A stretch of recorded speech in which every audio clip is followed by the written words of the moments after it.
This tutorial will illustrate how to set up and use a data log using QuickLog, the same measurement stream that you can use to populate your trend charts and measurement displays may be captured and recorded to a CSV or TXT file.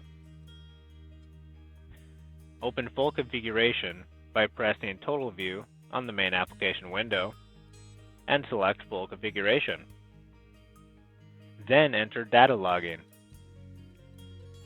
Create a new data log by clicking the File menu and then New Measurement Log. Select the measurements that you want to capture out of the available fields. Add them to the selected fields above by clicking and then pressing Add.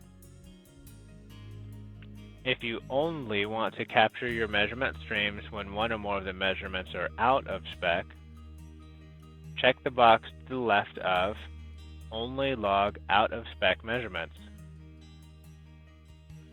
If you want to record all measurements, including rejected unreasonable, check the box to the left of Log Rejected Unreasonable Measurements. If you want your specification limits included in your log file, check the box to the left of Log Measurement Specification Limits. Specify the basis to use for your logging interval. This indicates when or how often the measurement streams are sampled and logged. Options include an elapsed number of reported measurement values, elapsed seconds, action execution, elapsed encoder distance, or on digital input. If you want to record every reported measurement value continuously, select Measurement and type a 1 for the interval. If you type a 5, it will log one measurement out of every 5 for each of your selected measurement fields above. If any of the measurements update at different rates, the logging interval will be based on the measurement with the slowest measurement update rate. To log each selected measurement once every second, choose seconds and type a 1 for the interval. If you type a 5, it will log one measurement every 5 seconds for each selected measurement field above. The interval selection Log Record Action is used to record only the current value for each selected measurement at the time of action execution. However, if you check the box to the left of Log Multiple Readings per Row, this selection will also let you record every reported measurement value and will write to a new row on action execution. Watch the tutorial on actions and buttons and select the action Log Write Record. The interval selection Log Queued Records action will also record every reported measurement value with the added ability to reject the queued records. Watch the tutorial on actions and buttons and select the action Log Write Queued Records to use when you are ready to write all the queued records. Select the action Log Reject Queued Records if you wish to reject all the records since the last Log Queued Records action was executed.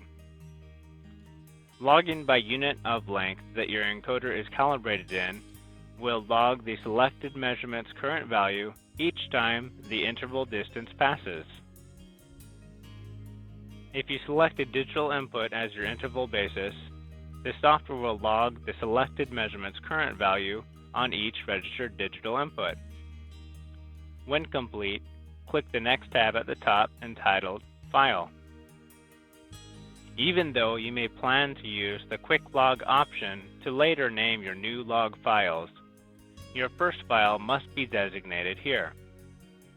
This file will continue to be used if QuickLog naming is never used. If your desired file already exists, browse for it using the Browse button. Alternatively, you may enter a file name with a complete path here. A file name without a path will be placed in the Datalogging folder under the Total View folder.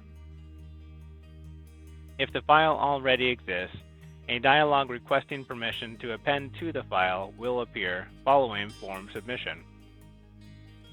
Under Column Separator, select the format you want to use to delineate columns. This will depend on the program you plan to use to open and interpret the log files following the run. If you want the first line in the data log to record the name for each column, check the box to the left of Write Column Headings. The columns containing measurement values will be designated by the entire measurement name. Alternatively, you may create a custom header by checking the box to the left of Custom Header, clicking Header, and typing the entire first line of the data log file in the dialog box. Use the same column separator you selected below. Then click OK. Under the Record Attributes selection, you may choose to log the time, the date and time, only the date, or neither, by selecting the applicable radio button. You may also log the encoder length value by placing a check in the box to the left of Length Stamp. The current advanced settings are summarized below. To change them, click Advanced. In order to use QuickLog, ensure Auto File Naming remains unchecked. Then click the next tab at the top entitled Initialization. For Total View Software Startup, choose if you want to start actively logging immediately, to stop logging, or retain the state it was in when Total View software was shut down. Then click the next tab at the top entitled File. As a safeguard to your data in case of interruption, you may enter a write frequency in minutes. To increase the logging buffer to prevent data loss, check the box to the left of Enable High-Speed Logging. Then click the next tab for Miscellaneous. You may limit the maximum size of your log files with a maximum records entry. If desired, enter the maximum number of records in the blank. Data logging will automatically stop if this number is reached. If you want the selected log to be overwritten instead of appended to when data logging is started, check the box to the left of Overwrite on Start. Under Measurement Error Logging, indicate what to do when one or more of the measurements returns an error instead of a value. To stop the entire log, choose Stop Logging. It will automatically resume when the offending measurement is no longer an error. To log the error condition in place of the value for the offending measurements, such as too many or missing, choose Log Automatic Error Text. To leave the offending measurements blank, choose No Error Text. To log a custom entry, select Fixed Error Text and enter the text to log in place of the measurement value in error. When complete, click OK. Click the next tab at the top entitled QuickLog Options. To keep the operator from creating data logs in other folders, check the box to the left of Force Default Folder and enter your desired file path. If you want to ensure all the file name extensions are the same, check the box to the left of Force Default Extension and select or enter an extension. Then click the next tab at the top entitled Configuration Name. Enter an appropriate name by which you will refer to this measurement log elsewhere in the program. Existing logs will be listed below for reference. When complete, press OK.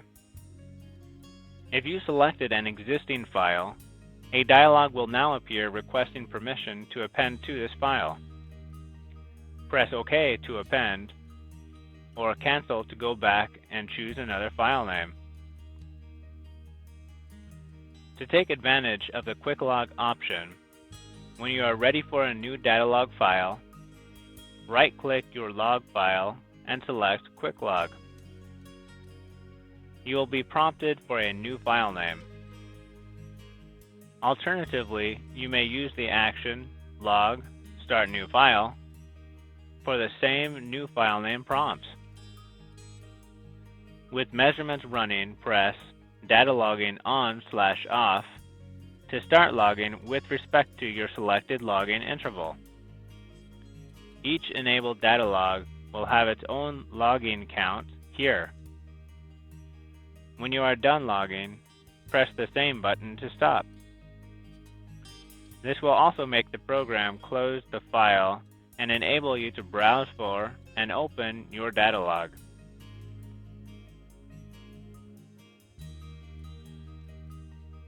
Thank you for watching. This has been Tutorials by Joel.